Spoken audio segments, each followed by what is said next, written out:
Is Reece Walsh worth $1.6 million? Drop it in the comments, guys. I want to hear what you guys think about this one. Now, essentially, there's a bunch of articles floating around today essentially saying, like, Reece Walsh is on a very minimal contract at the moment. And there's a lot of talk about what he could possibly be worth when he re-signs in a couple of years. And essentially the articles most of them are the sort of general chat about them is, well, look, if Tino and is getting 1.2 and Payne Haas is knocking back 1.1 and all that sort of stuff, what's a player like Reece Walsh looking at getting when he does re-sign? Now, I want to stress that there has been no $1.6 million contract offered. However, that is the general chat at the moment. So, I'd love to hear what you guys think. Is Tino, is Payne, are these guys worth it? What do you think Reece Walsh should get on his next contract upgrade, or what another club would possibly offer him? What do you think he's sort of worth? Now, there's always positives and negatives to all of this, and I'm going to start with the positives and go over the negatives as well. There's always a positive and a negative reaction to every contract and deal and stuff like that. So we'll go over both guys, and I'll give my take on what I think the Broncos should sort of do with Reece Walsh as well. And I think I've got a really good solution for the Broncos and their impending salary cap issue. All right, so I want to start this by saying I think Reece Walsh signing at $450K was brilliant. Now, actually, before he even stepped on the field for the Broncos, I said that's a great signing, just for the simple fact he's young, obviously highly talented and stuff like that. But let's just say he didn't have the year he had. Let's say he played like Jaden Campbell, and he played more, like even as like a backup, a 14, came on, did his thing, blah, blah, blah. I still think 450 would have been an absolute steal. But he's essentially become a marquee fullback in, 15 rounds of rugby league. So it was a great signing from the Broncos for 450. They got an absolute steal, absolutely killed it. I was very vocal on his deficiencies as a player, and they still exist, but his upside has outweighed it 20 times over. It really has. He's been pretty damn good. Yeah, that's putting it lightly as well. He's been very damn good. Okay, so now, for any player to get upwards of $1 million, you pretty much have to be the best in your position. You have to genuinely contribute to winning. I also think you have to step up and almost get better in big games, i.e. Cleary, i.e. Munster, guys like this. You have to genuinely contribute to win and be one of the best in the world and step up in big moments. I'm not talking about State of Origin here either, guys. State of Origin, whenever I talk about contracts, and people go, oh yeah, but he plays good at State of Origin, or he didn't play State of Origin has nothing to do with this. We're talking about club, okay? It's this strictly club. I don't want to hear any of this State of Origin chat. It doesn't matter. It's completely separate. So a few of the negatives first before we get onto the positive. Well, I've already done the positives. He's been absolutely brilliant. He's been a steal. They absolutely hit the jackpot with him. He's been great. Now, a few of the negatives, I guess you could sort of say with Reece would be if they do sign him, there's going to be a tremendous salary cap squeeze. There really is. They've got a lot of players coming off 24, 25 that are way underpaid as well. The current salary cap it's 12 million, but you can't spend all 12 million on all players. I think you get about 11.14. Let's say 11.5, roughly like that. So if they do sign Payne on over 1.1, Reynolds is already on 800. I can't remember what Paddy's on, but I think it's 700s-ish. And then they look at throwing Reece a mil plus, and when you start getting into the 1.5, 1.6, there is not much money left over for everyone else. So there's going to be salary cap squeeze.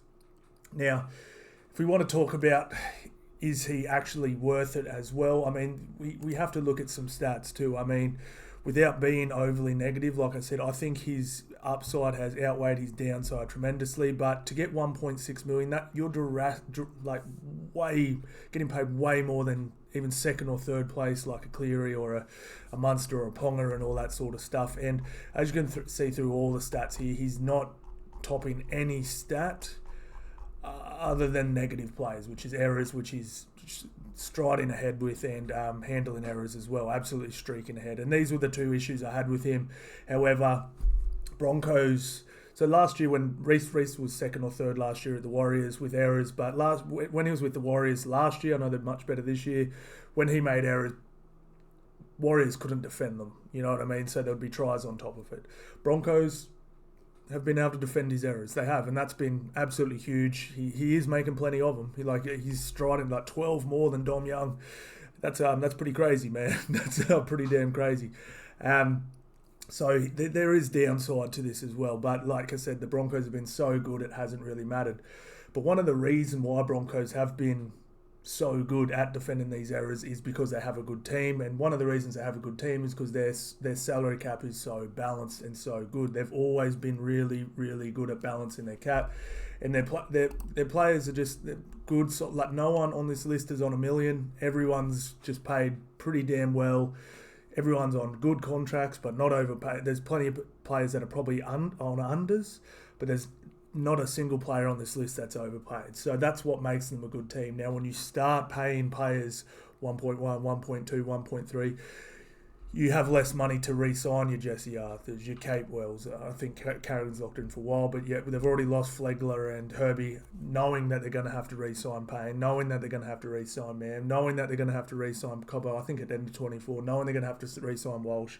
So they've already preempted this by, and they're going to have to re-sign Reynolds very soon as well. So there's a very good chance that if they do these big contracts for two players, that they're going to lose guys like possibly Katoni Staggs, possibly Xavier Wilson, possibly Palissy. You know, they're good backup players that are just, you know, the Rickies, the Mams, even the guys like Hetherington. Hetherington's been enormous off the bench. And, you know, there'll be, as we've seen with Penrith, when there is a squeeze, those sort of players get raided. And we even saw with Parramatta last year, like a bit of success over the last 2 years, all those players' values went up dramatically. Papali'i's value went up. You know, Reid Marnie's value went up. Like, players' values will go up. And if Broncos go deep into the finals, make a grand final, or even win a grand final, all these lower grade players, their value almost doubles overnight because they're premiership winning players. So it will squeeze the hell out of their salary cap. Now, another reason Broncos have been so good at managing salary cap since I've been watching rugby league is, and this is true, being the only team in Brisbane genuinely helps. Like, if you're a Brisbane junior, say, like, you know, from Brisbane or from Logan or the Sunny Coast, wherever, you sort of have to get offered quite a bit more to leave because, you know, it's like, okay, well, do I move to Sydney for an extra 50 or 60K? Do I move to Newcastle for, you know, another 80 grand? I'm like, I don't know. Now with the Dolphins in Brisbane, you don't even have to leave your city to go somewhere else for a little bit more money. You just chuck a red jersey on instead of a maroon one, sort of thing. So Dolphins will inadvertently hinder Broncos' salary cap moving forward a little bit. It just will. It's a much easier move to go to the Dolphins than it is to go to Melbourne or New Zealand or Canberra, something like that sort of thing. So Broncos probably will have to start offering juniors a little bit more money just regardless. And yeah, it is a much easier transition to go to the Dolphins than it would to go to New Zealand or Canberra. Put it that way, sort of thing. So we've seen Penrith salary cap squeeze. I mean, you look at the quality of players they've lost over the past 3 years. I mean, you got Capewell, you got Kikau, you got Linu, you got Critter, you got who else? Happy, you got, you know what I mean? It's real, and they've got one player on over $1 million. He's on 1.4, Cleary. So this squeeze could get real for the Broncos. It really could. It could get real for them real fast. Like, we could be. I think this will happen almost quicker than it will happen with a lot of other clubs with success, and maybe even quicker than Penrith, sort of thing. You know, Penrith have only really properly been squeezed sort of last year and this year. Like, the years before, they lost players here and there, but it wasn't like they weren't getting their juniors rated. Like, Penrith's juniors get rated every year now. You look at Hopgood and stuff like that. Like, barely played any games with Broncos. You get snatched up by Parramatta, and there's tons of Penrith juniors. in other systems now, just because they're Penrith, and Broncos will sort of. The Broncos may sort of feel that squeeze very, very soon. So, look, they're gonna. Who else they got to sign? So they got Cobbo ends in 24. Herbie and Flegler gone. Payne Haas is getting an upgrade now, or looking for an upgrade now. Not too sure about Hetherington and your Jensens and your Maddens, but Ezra Mann, I believe, he's on way unders. He's on 200 and something, I believe. He's going to need one very soon. I believe Corey Oates has just re-signed on unders, which is great. Palacia, I'm not too sure about Pecura and all these guys. Reynolds is due for an upgrade very soon. Stags, I'm not too sure what's going on there either. But there's plenty of guys here that are going to need contracts in the next 1 to 3 years, and it could get ugly. It really could get ugly. Now, I think I have the answer of what they should sort of do. All right, so I'm not exactly sure how the salary cap works in exact detail, so I'm not exactly sure if this is super possible, but Broncos dead set hit the jackpot. They went with signing Reece Walsh for 3 years on $450. To me, they've already won. Like they're actually so far ahead. It's not funny already. Like they really have. Just getting this season out of Reece, even if next year's a little down and the next year after that was a little down, it was still a massive success for me. And what do you do at the casino when you hit the jackpot? You cash your chips and you walk the hell out. What I would probably look at doing for Reece, because he's contracted for the next 2 years at $450, I would look at upgrading him for the next 2 years and probably signing him for another 3 on top of that at a much increased rate. So the next 2 years, obviously $450, I'd be looking at pushing it up to like 800 to 900 over the next 5. That way, yeah, it's a little bit less than what he probably would get in 2 to 3 years' time, but he's getting way more now. And going from 450 to 900 or say 800 or even high 700s, that's huge for him right now. Like that's like a thank you. You killed it. You deserve more. Just don't destroy our salary cap in 3 years' time. I think that's sort of a fair trade. He's still only going to be like 26, 27 by the time, 26-ish by the time that contract ends.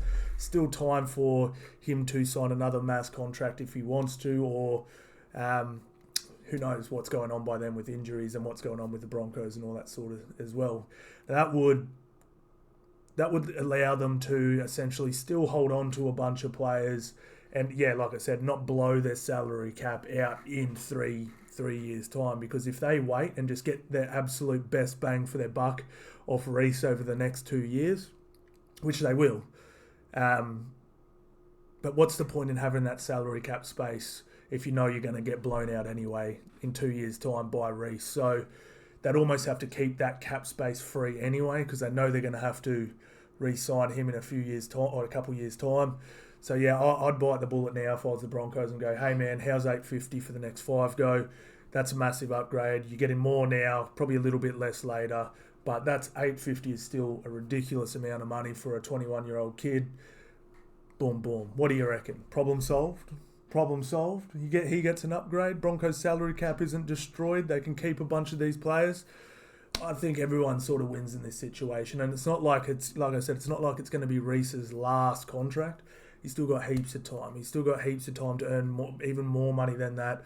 Who knows? In 4 or 5 years' time, salary cap could have gone up dramatically again. Then he can get those $1 million plus paychecks sort of thing. And yeah, that's the only way I can see Broncos really, this is the only way I can see both parties being happy, because, yeah, like I said, if they keep him on this 450 for 2 years, clubs will throw substantial amounts of money at him.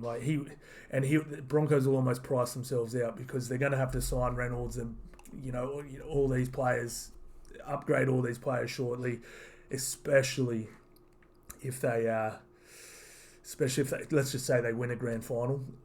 Just so many of these players' value almost doubles. Like, there'll be clubs snipping around Hetherington, just everyone. Xavier Wilson, I know Billy Walters probably wouldn't leave, but, Tristan Sailor, Smoothie, Stags, Ricky, these guys will all be getting, their managers' phones would be lighting up like crazy. They really would. So yeah, I think that's the best way for everyone to be happy.